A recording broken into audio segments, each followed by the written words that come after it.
Hello everyone. आज का हमारा टॉपिक है bronchitis. Bronchitis lower respiratory tract की बीमारी है। लोअर रेस्पिरेटरी ट्रैक्ट हमारा लैरिंक्स से नीचे ट्रैकिया से शुरू होता है। ट्रैकिया के बाद ब्रोंकस, फिर ब्रोंकस दो में डिवाइड हो जाते हैं। लेफ्ट ब्रोंकस लेफ्ट लंग में होते हैं, राइट ब्रोंकस राइट लंग में होते हैं। फिर ब्रोंकस ब्रोंक्यूल्स में डिवाइड हो जाते हैं। ब्रोंक्यूल्स एक ब्रांच स्ट्रक्चर है जो हर एक लोब में जाता है लंग्स के। तो इन ब्रांचेस को, ब्रोंक्यूल्स को बोलते हैं ब्रोंकियल ट्यूब्स। तो मतलब ब्रोंकाइटिस में इन ब्रोंकियल ट्यूब्स की इन्फ्लामेशन हो जाती है, तो इसे हम कहते हैं ब्रोंकाइटिस। ब्रोंकियल ट्यूब्स के अंदर वाली जो लाइनिंग है, इनर लाइनिंग, उसकी इन्फ्लामेशन हो जाती है। इस वजह से इस बीमारी को ब्रोंकाइटिस कहते हैं। अब इन्फ्लामेशन क्यों होती है? जब भी बॉडी में कोई इन्फेक्शन एंटर होता है या फिर कोई भी इरिटेंट एंटर होता है तो बॉडी उसके अगेंस्ट रेस्पॉन्स शो करती है, उसको कहते हैं इन्फ्लामेशन। तो ब्रोंकियल ट्यूब्स जो ब्रोंकाई है, जो एयर पैसेजेस का काम करते हैं, उसके अंदर उसकी इनर लाइनिंग, उसके अंदर वाली लाइनिंग में इन्फ्लामेशन हो जाता है, उस बीमारी को ब्रोंकाइटिस कहते हैं। अब ब्रोंकियल ट्यूब्स एक स्मॉल एयर पैसेजेस का काम करता है, जो सांस को, एयर को अंदर लेके आता है और लंग्स से बाहर लेके आता है। तो ये सारा काम ब्रोंकियल ट्यूब्स करते हैं। तो इनका ही इन्फ्लामेशन हो जाता है तो सांस लेने में दिक्कत होती है, कफ बहुत ज्यादा हो जाता है, छाती में दर्द होता है पेशेंट को। ये सारे कंप्लेन पेशेंट करता है। अब ये किन वजह से, वायरस की वजह से भी हो सकता है या फिर ऐसे कोई पार्टिकल्स जो एयर इन्फेक्शन कर रहे हैं उससे भी दिक्कत आ सकती है, स्मोकिंग या फिर इन्वायरमेंट में कोई पोल्यूशन है इससे भी हो सकता है। तो ये सब इनकी वजह से होता है। अब ब्रोंकाइटिस दो प्रकार के होते हैं, पहला अक्यूट ब्रोंकाइटिस, दूसरा chronic bronchitis. Acute bronchitis inflammation होना ब्रोंकियल ट्यूब्स का उसी समय एकदम सडन एकदम से ही दिक्कत आना, और थोड़े समय के लिए, जैसे कुछ दिनों से लेके एक हफ्ते तक, एक या डेढ़ हफ्ते तक ये लास्ट रहती है दिक्कत।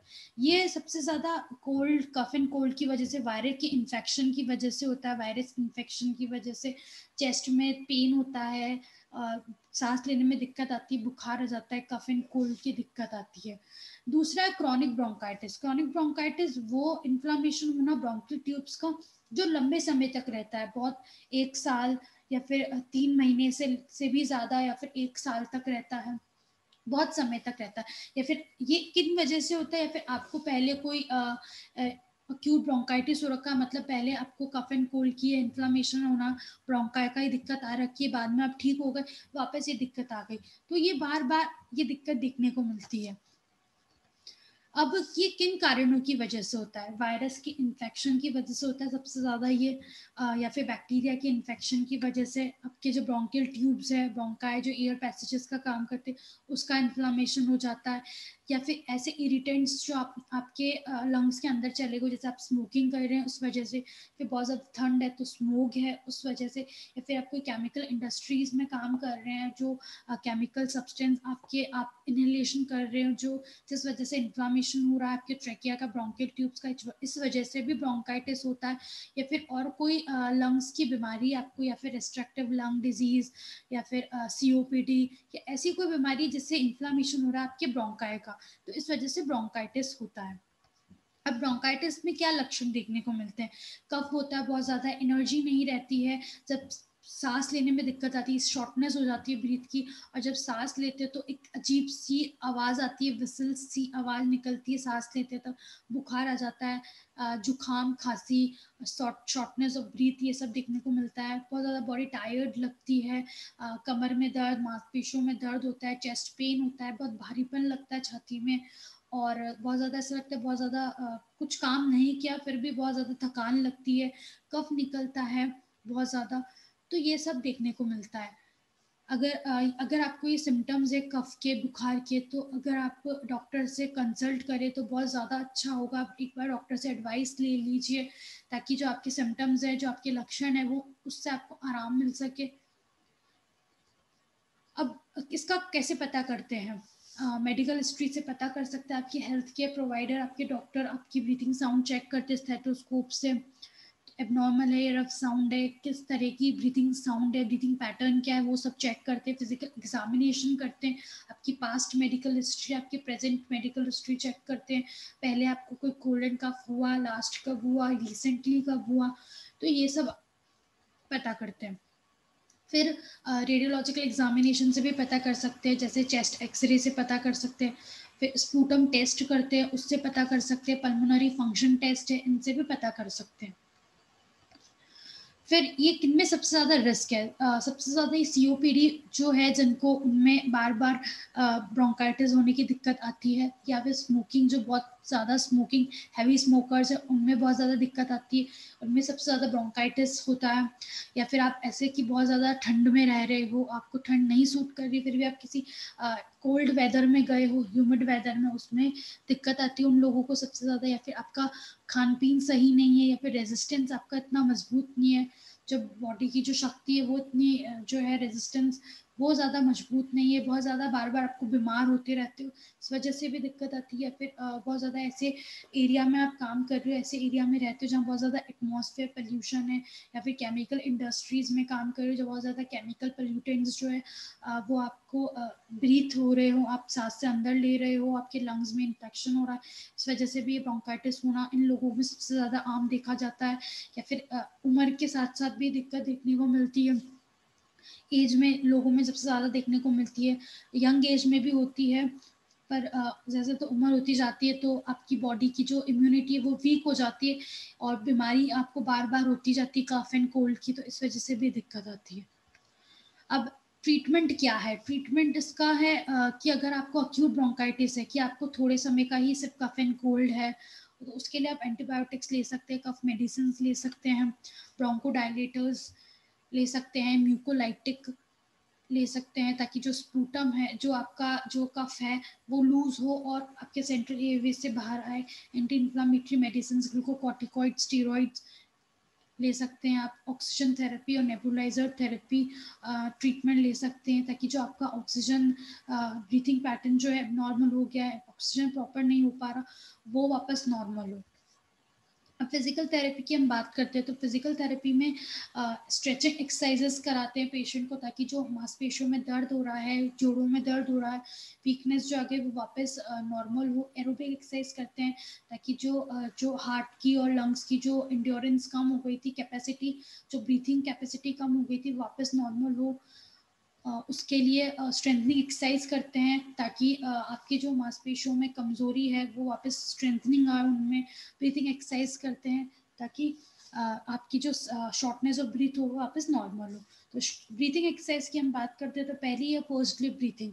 इसमें आपको बॉडी बिल्कुल रिलैक्स रखनी है अपनी, फिर आपको नाक से अंदर सांस लेनी है, और अपने लिप्स को परस्यू करके मुंह से सांस निकालनी है।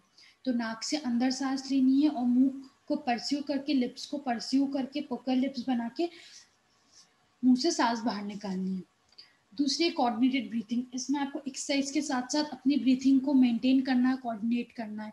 तो इसके लिए आपको जैसे अगर आप एग्जांपल हम बात करें, आपको अपनी कोहनी को मोड़ना है, बाइसेप्स कर्ल करना है, तो आप कोहनी को मोड़ने से पहले नाक से अंदर सांस लेंगे, फिर उसके बाद कोहनी मोड़ेंगे आप, फिर जब आप कोहनी को सीधा करेंगे तो आप मुंह से सांस बाहर निकालेंगे। तो आपको कोऑर्डिनेशन लाना है अपनी ब्रीथिंग एक्सरसाइज के साथ साथ, अपनी मसल मूवमेंट्स के साथ साथ, बॉडी के मूवमेंट के साथ साथ आपको ब्रीथिंग पैटर्न को भी मेंटेन रखना है। फिर है डीप ब्रीथिंग एक्सरसाइज करनी है आपको, इसमें आपको होल्ड करना अपनी ब्रीथ को चेस्ट में। तो उसके लिए आपको नाक से अंदर सांस लेनी है, फिर होल्ड करना है 5 सेकंड तक सांस को अंदर ही, फिर उसके बाद मुंह से सांस निकालनी है बाहर। ऐसे आपको 10-15 बार करना है। फिर डायफ्रामेटिक ब्रीथिंग, डायफ्रामेटिक ब्रीथिंग में आप अपने कमर के बल पे सीधा लेट जाएंगे, दोनों घुटने मोड़ लेना है, फिर आपको एक हाथ अपने चेस्ट पे रखना है और एक हाथ अपने पेट पे रखना है, बेली पे रखना है। फिर आपको नाक से अंदर सांस लेनी है, तो आपको फील होगा कि आपका बेली जो है, आपका पेट जो है वो उठ रहा है, जब आप नाक से अंदर सांस लेंगे। फिर आपको धीरे धीरे मुंह से सांस बाहर निकालना, और आपका पेट अंदर की तरफ, आपका बेली अंदर की तरफ जाएगा। तो ये सब आपको फील करना है। तो ये डायफ्रामेटिक ब्रीथिंग एक्सरसाइजेज है। फिर है active cycle of breathing technique. ये टेक्निक इसलिए होती है ताकि जो आपका स्पूटम में जो कफ चेस्ट में जमा हो गया है वो आपके चेस्ट से बाहर निकले, लंग से बाहर निकले और आपका जो एयरवेज है जो वो वापस नॉर्मल हो, ब्रीथिंग जो है पैटर्न वो नॉर्मल हो। तो ACBT एक्सरसाइजेज में 3 एक्सरसाइजेज इंक्लूड है जो पैटर्न वाइज करनी है आपको। फर्स्ट है ब्रीथिंग कंट्रोल, दूसरी है डीप ब्रीथिंग एक्सरसाइज, तीसरी है हफिंग। तो ब्रीथिंग कंट्रोल में आपको बॉडी को बिल्कुल रिलैक्स रखना है, टेंशन फ्री रखना है और नॉर्मल ब्रीथिंग करनी है आपको। नाक से अंदर सांस लेनी, मुंह से निकालना है, ऐसे 5-10 बार आपको करनी है और रिलैक्स रख के अपनी ब्रीथिंग के पैटर्न को चेक करना है कि मैं कितना सांस अंदर ले पा रहा हूँ, कितना बाहर। फोकस करना है अपने ब्रीथिंग पैटर्न पे। फिर जब इस पे फोकस करना आप मेंटेन कर लेंगे, फिर उसके बाद आपको डीप ब्रीथिंग स्टार्ट करनी है। नॉर्मल ब्रीथ के साथ आपको डीप ब्रीथिंग करनी है। इसके लिए आपको नाक से सांस अंदर लेनी है, फिर होल्ड करके रखना है 5 सेकंड तक, फिर वापस मुंह से सांस बाहर निकालनी है, वापस अंदर लेनी है, फिर सांस को होल्ड करनी है, फिर वापस मुंह से सांस निकालनी है। तो ऐसे 4-5 बार आपको डीप ब्रीथ करनी है। उसके बाद आपको हफिंग करनी है। तो अगर आप जब 4-5 बार डीप ब्रीथ कर लिया तो वापस आपको नाक से अंदर सांस लेनी है, फिर आपको मुंह से सांस जोर से निकालनी है, आपको हफ करना है। आप जैसे खांसते हैं ना जोर से, वैसे आपको हफ करना है और मुंह से निकालनी है सांस को। तो नाक से अंदर सांस लेके जोर से हफ करना है। तो इससे क्या होता है, जो आपका जो कफ जो जमा हो गया चेस्ट में, लंग्स में, वो हिले वहां से और सेंट्रल एयरवेज तक आए, फिर सेंट्रल एयरवेज से बाहर तक आए। तो उसके लिए 2 टाइप्स की हफिंग है, स्मॉल लॉन्ग हफ और बिग शॉर्ट हफ। मतलब थोड़े से समय में ही बहुत ज्यादा लंबा हफ करना, बहुत ज्यादा तेज खांसना, और लंबे समय की करके फिर छोटा सा हफ करके आपको स्पूटम को बाहर निकालना है। फिर आपको स्टेयर क्लाइंबिंग टेक्निक करनी है, आपको सीढ़ियों पे चढ़ना है। तो आपको रेलिंग पकड़ लेना है, फिर आप जैसे एक अपना पैर ऊपर रखेंगे, एक स्टेप रखेंगे, तो आपको डीप ब्रीथ करनी है। फिर उसके बाद आपको मुंह से सांस बाहर निकालनी है जब एक कदम आप ऊपर रख रहे हो। फिर उसके बाद आप दूसरा पैर ऊपर करके दोनों पैर को बराबर रखोगे, एक सीढ़ी चढ़ के, फिर आपको नाक से अंदर सांस लेनी, फिर वापस एक पैर ऊपर दूसरी सीढ़ियों पे चढ़ाओगे। तो इस एक पैर ऐसे रखोगे, आपको वापस एक्सहेल करना है, फिर दोनों पैरों को एक साथ लेवल में लाके इनहेल करना है। तो ये सब करना है आपको, जैसे ऊपर आप सीढ़ी चढ़ रहे हो, नीचे उतर रहे हो। फिर है वॉकिंग, आपको वॉकिंग डेली करनी है। स्टार्टिंग में आपको 5 से 10 मिनट ही करनी है, फिर धीरे धीरे ड्यूरेशन बढ़ाना है। अगर आपको बहुत ज़्यादा दिक्कत आ रही है सांस लेने में, तो उस समय ही रुक जाना है और रिलैक्स रखना है, रेस्ट करना है। ज़्यादा भी वॉक एक साथ नहीं करनी, धीरे धीरे अपने वॉक की ड्यूरेशन को बढ़ाना है। फिर होम केयर की हम बात करेंगे तो सिगरेट या स्मोकिंग करते हैं आप तो नहीं करनी है, वैक्सीनेशन लेनी है, अपने हाथों को बार बार अच्छे से धोना है, सैनिटाइजेशन करना है। अगर बॉडी पेन हो रही है, मसल्स पेन हो रही है, तो एस्पिरिन एसिटामिनोफेन लेनी है आपको और डॉक्टर्स इंस्ट्रक्शन पूरे फॉलो करने हैं। अगर कफ और कोल्ड बहुत ज़्यादा है आपको तो सर्जिकल मास्क पहन के रखना है ताकि एक्सपोज नहीं हो दूसरों से, या फिर डस्ट बार बार आपको एक्सपोजर नहीं हो डस्ट का या फिर केमिकल्स का। और अगर आपको कफ की बहुत ज़्यादा दिक्कत हो रही है, कफ हो रहा है बहुत ज़्यादा, तो कफ मेडिसिन लेनी है ताकि जो कफ है वो उससे आपको रिलीज हो। उसके अलावा आपको ह्यूमिडिफायर भी ले सकते हैं आप। गर्म पानी पीना है आपको, निवनवाया पानी ही पीना है, नींबू पानी पीना है या फिर चाय पीनी है, ऐसे कुछ गर्म चीज़ पीनी है आपको।